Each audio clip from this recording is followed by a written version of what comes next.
ಅಂತಾರಾಷ್ಟ್ರೀಯ ನಿರ್ಬಂಧಗಳ ನಡುವೆಯೂ ಕ್ಯಾನ್ಸರ್ ಚಿಕಿತ್ಸೆ ಮತ್ತು ರೋಗ ನಿರ್ಣಯಕ್ಕಾಗಿ ಈ ಪರಮಾಣುಗಳನ್ನು ಇರಾನ್ ಬಳಸ್ಕೊಳ್ತಾ ಇದೆ. ಇರಾನ್ ತನ್ನ ಔಷಧಿಗಳನ್ನು ಇರಾಕ್, ಲೆಬನಾನ್ ಹಾಗೂ ಕೆಲವು ಯುರೋಪಿಯನ್ ರಾಷ್ಟ್ರಗಳಿಗೂ ರಫ್ತು ಮಾಡ್ತಾ ಇದೆ. ಅಮೆರಿಕದ ರಾಜಕೀಯಕ್ಕಾಗಿ ಹಲವು ಜೀವಗಳು ಈಗ ನಲುಗುವಂತಾಗಿದೆ. ನಮಸ್ಕಾರ, ಈ ದಿನಕ್ಕೆ ಸ್ವಾಗತ. ನಾನು ಜಿಎಂ ಪವಿತ್ರ.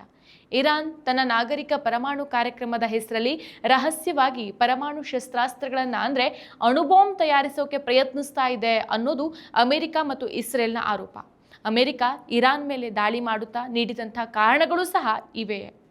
ಆದರೆ ಪರಮಾಣು ಔಷಧಿ ತಯಾರಿಕೆಗೆ ಬಳಸ್ತಾ ಇರೋದಾಗಿ ಇರಾನ್ ನಿರಂತರವಾಗಿ ಹೇಳ್ತಾನೆ ಬಂದಿದೆ. ಇತ್ತೀಚಿನ ವರ್ಷಗಳಲ್ಲಿ ಇರಾನ್ ರೇಡಿಯೋ ಫಾರ್ಮಾಸ್ಯೂಟಿಕಲ್ಸ್ ಉತ್ಪಾದನೆಯಲ್ಲಿ ವಿಶ್ವದ ಮೊದಲ 3 ದೇಶಗಳಲ್ಲಿ ಒಂದು ಅಂತ ಗುರುತಿಸಿಕೊಂಡಿದೆ. ಇರಾನ್ ಇತ್ತೀಚಿನ ವರ್ಷಗಳಲ್ಲಿ ರೇಡಿಯೋ ಫಾರ್ಮಾಸ್ಯೂಟಿಕಲ್ಸ್ ಉತ್ಪಾದನೆಯಲ್ಲಿ ಗಣನೀಯ ಸಾಧನೆ ಮಾಡಿದ್ದು ವಿಶ್ವದ ಅಗ್ರಗಣ್ಯ ದೇಶಗಳ ಸಾಲಲ್ಲಿ ನಿಂತಿದೆ. ಇರಾನ್ನ ಪರಮಾಣು ಶಕ್ತಿ ಸಂಸ್ಥೆಯ ಪ್ರಕಾರ ದೇಶ ಸುಮಾರು 50ಕ್ಕೂ ಹೆಚ್ಚು ವಿಧದ ರೇಡಿಯೋ ಫಾರ್ಮಾಸ್ಯೂಟಿಕಲ್ಸ್ ಉತ್ಪನ್ನಗಳನ್ನು ತಯಾರಿಸ್ತಾ ಇದೆ. ವಿಶೇಷವಾಗಿ ಅಂತಾರಾಷ್ಟ್ರೀಯ ನಿರ್ಬಂಧಗಳ ನಡುವೆಯೂ ಕ್ಯಾನ್ಸರ್ ಚಿಕಿತ್ಸೆ ಮತ್ತು ರೋಗ ನಿರ್ಣಯಕ್ಕಾಗಿ ಈ ಪರಮಾಣುಗಳನ್ನು ಇರಾನ್ ಬಳಸ್ಕೊಳ್ತಾ ಇದೆ.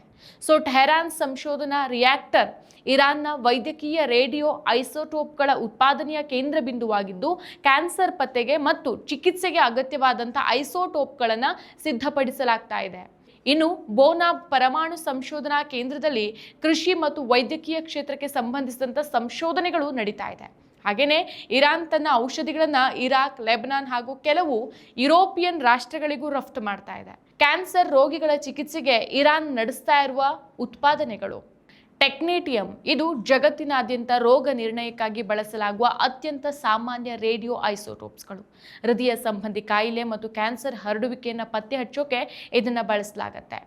ಇನ್ನು ಅಯೋಡಿನ್ 131 ಥೈರಾಯ್ಡ್ ಕ್ಯಾನ್ಸರ್ ಚಿಕಿತ್ಸೆಯಲ್ಲಿ ಇದು ಬಹಳ ಪ್ರಮುಖ ಪಾತ್ರವನ್ನು ವಹಿಸುತ್ತೆ. ಇನ್ನು ಲ್ಯುಟೇನಿಯಂ, ಇದು ಇತ್ತೀಚಿನ ಅತ್ಯಾಧುನಿಕ ಚಿಕಿತ್ಸೆಯಾಗಿದ್ದು ಪ್ರೊಸ್ಟೇಟ್ ಕ್ಯಾನ್ಸರ್ ಮತ್ತು ನರಕೋಶದ ಗಡ್ಡೆಗಳ ಚಿಕಿತ್ಸೆಯಲ್ಲಿ ಬಳಸಲಾಗುತ್ತೆ.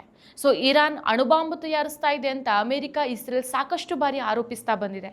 ಆದರೆ ಇರಾನ್ ನೇರವಾಗಿ ಅಣುಬಾಂಬ್ ತಯಾರಿಸ್ತಾ ಇದೆ ಅನ್ನೋದಕ್ಕೆ ಪ್ರಸ್ತುತ ಯಾವುದೇ ಅಧಿಕೃತ ಸಾಕ್ಷ್ಯಗಳಿಲ್ಲ ಅಂತ ಅಂತಾರಾಷ್ಟ್ರೀಯ ಪರಮಾಣು ಇಂಧನ ಸಂಸ್ಥೆ ಹೇಳಿದೆ. ಆದರೂ ಅಮೆರಿಕ ಮತ್ತು ಇತರೆ ದೇಶಗಳು ಇರಾನ್ನ ಬ್ಯಾಂಕಿಂಗ್ ವಲಯದ ಮೇಲೆ, ವೈದ್ಯಕೀಯ ಕಚ್ಚಾ ವಸ್ತುಗಳ ಆಮದಿನ ಮೇಲೆ ನಿರ್ಬಂಧ ಹೇರಿದೆ.